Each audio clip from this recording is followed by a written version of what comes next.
I just wanted to do a little video on, I suppose, Scandi knives in particular, and those for those that don't know, that's kind of knives coming from the Scandinavian countries. So you're sort of talking about, Finland and the countries in the northern hemisphere, Sweden and the like. And here are kind of a mixed bag, really. A few examples. The one at the top is a Finnish Puukko knife, which has got a beautiful swirly maple handle and a nickel silver sort of a cap here, and a nickel silver end cap on the end there. This is a stainless steel knife that's made by I believe, yeah, Isaki. It says Isaki Jarvenpää, and that's stainless. Sorry, it won't focus. Made in Finland, it says there. A little bit staining on the nickel silver there. I mean, it's a great knife. This was not an expensive knife. I think, including this lovely leather sheath with the belt hanger. This very simple design sheath, if you can see the stitching there, and the sort of fishtail, almost like a whale's tail on the end, and with these traditional sort of prints on it of reindeer and things like that. Very sort of traditional for the Sami people from Finland.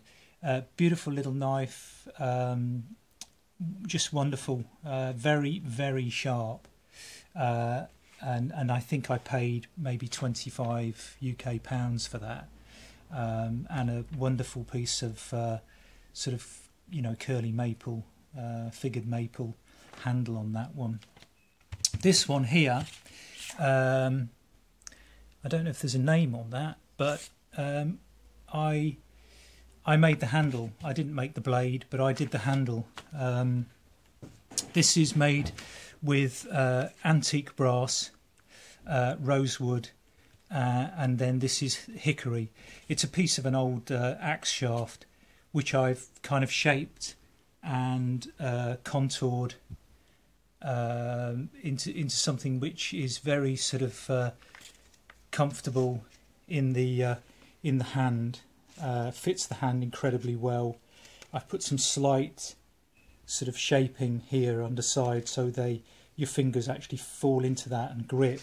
So if you were butchering meat, and I have used it, although I'm not a hunter or anything, but I have used that for butchering and just to see how it works, and it works really well for skinning game and just butchering chicken or whatever it is. It's fantastic. And I put the little lanyard in the end there. So again, it was a piece of an old hickory sort of axe shaft. I try to reuse pieces wherever possible, but I love that shape and that style. It's very comfortable. No, in actual fact, I tell a lie. I think that's oak. It's oak. Beg your pardon. That's a piece of oak. So again, very durable and tough piece of wood. And yeah, I'm really pleased with that. And then this knife is a Luku, which again is a kind of Finnish knife. This is the larger sort of partner to the small Puukko knife. Sometimes these will be carried together. Sometimes you get double sheaths where they've got the smaller knife is tucked in the front, and then you've got the bigger Luku. Now what I did here was I bought the blade. Came from a guy on one of the knife forums. I bought that blade off him, and what I've used here is antique brass, a piece of rosewood, and then just next to that you can see these stripes. That's silver birch. Now that strip of silver birch is made from the birch tree that was in the garden of the house that I grew up in as a kid, and when I was probably about 4 years old, my dad, one of my sisters and myself went into the woods, and we brought a birch tree home and planted it at our house. And when my mum died and my dad sold that house, I salvaged some of the bark.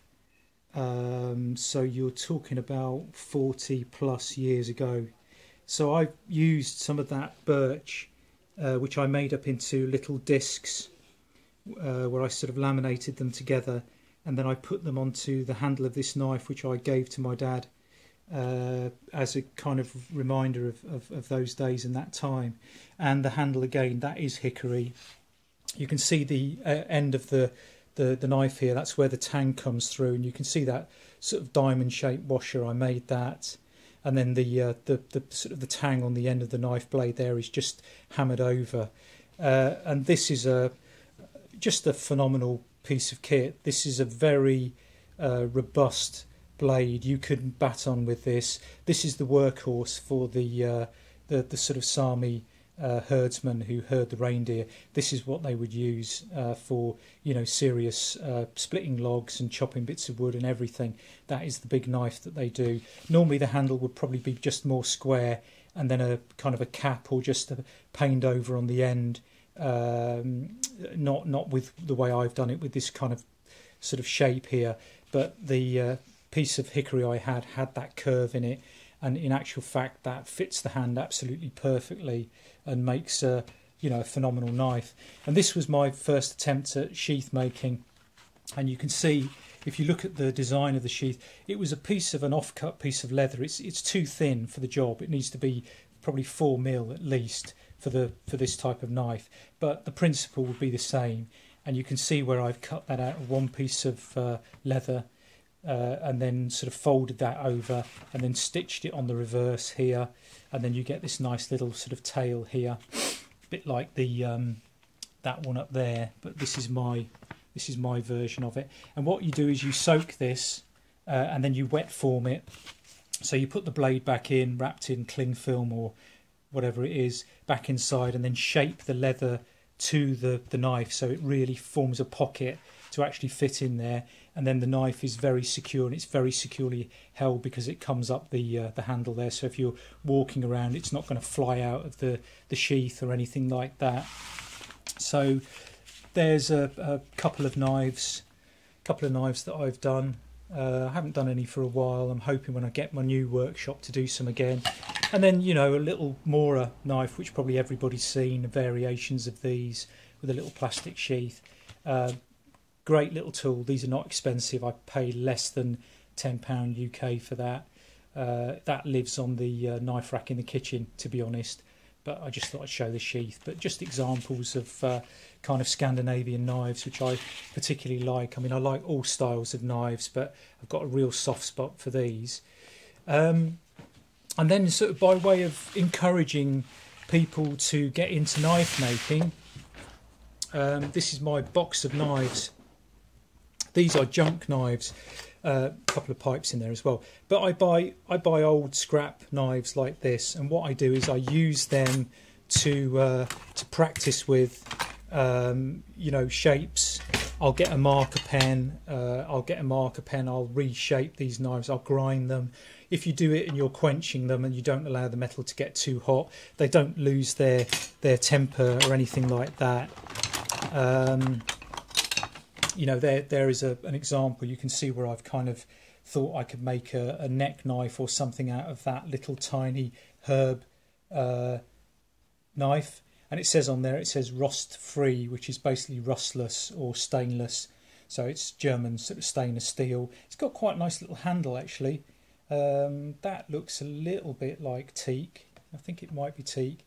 And then probably these are sort of cutler's rivets on here. But, you know, I just thought I could do something different with the blade. It's actually not a bad little tool as it is. You know, I think I paid 50p or something for that. So next to nothing. But I get knives. I mean, this is a traditional kind of butcher's knife. I think in America you have these in a brand called Old Hickory. Dave Canterbury on his Wilderness sort of courses, Dave Canterbury, if you just put him into Google, I love his stuff. He talks about these from you know, sort of various different makers like Old Hickory, which is I think a brand name. But that's stainless steel. I always prefer carbon, but to be honest, probably the only thing I do with that is probably just clean it up and just shove it on the knife rack, because I love this shape of knife. I think I had the idea that I was going to take the scales off and put something a bit more exotic on there, and maybe do something nice with the liners and that. I might get round to that. You never know. But yeah, you know, I've got old blades here from this. This was a Bowie knife. You wouldn't believe it. And this was probably one of the first knives that I ever messed around with when I started to get into knife making a few years back. And what I did was I took that knife. It was a Spanish-made Bowie knife by a company called Nito. That blade was probably a good 2-3 inches longer than you see there. And I started to make effectively what was like a bushcrafting knife. And it was a complete failure. But what it did was it taught me about grind angles and how to put handles on, how knives are constructed, you know, and stuff like that. So, you know, you can buy old junk knives, you know, old stainless steel knives like this, and it's amazing, you know, with a little bit of modification, the things that you can do to those and how you can change them. You know, I'd get old chef's knives like that, and then I'll make a kind of frontier style knife out of it. So if you're interested in knives, this is a very cheap way to, you know, get parts. I mean, look at that, there's a beautiful piece of horn on there. I mean, that's just asking to be made into a pipe tamper, you know, or something. So I'll recycle some of this because some of these parts are antique, and I do collect a lot of antique materials. The brass that was on those other knives that I was talking about came from, I believe, the brass pieces on here came from the bottom of a carriage clock, which was from the 1800s.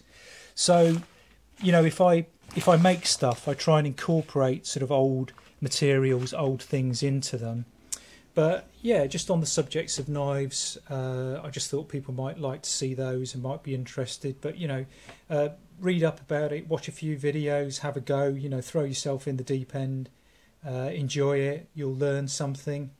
You know, it's a great thing to do, and I'll leave you in peace.